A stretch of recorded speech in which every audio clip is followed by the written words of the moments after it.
ఈ సంవత్సరం మొత్తం నాకు నిన్ను చూస్తూ సిగ్గుపడాలనే కోరిక ఉండేది. నువ్వు పర్మిషన్ ఇస్తే ఇప్పుడు నేను సిగ్గుపడొచ్చా? సిగ్గు లేకుండా సిగ్గుపడొచ్చా మాది.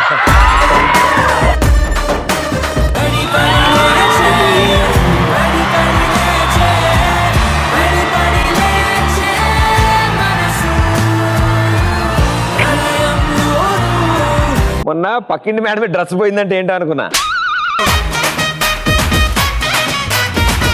ముత్యమంతా పసుపు ముఖమెంత ఛాయ. మాదేంటి కూరలో పోపేస్తున్నావా? అయినా మీరు అలాగే నన్ను సైడ్ కొట్టకపోతే తోటకూర కట్టేం కాదు.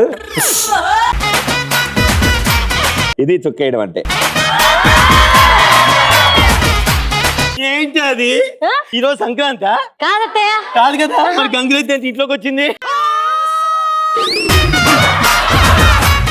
అప్పట్లో నేను ఇంట్లోంచి బయటికి వెళ్ళగానే ఇదిగో చుట్టూ నలుగురు ఉండేవాళ్ళు. ఆ నలుగురు ఇప్పుడు కూడా వెయిట్ చేస్తున్నారు తెలుసా? ఎవరే?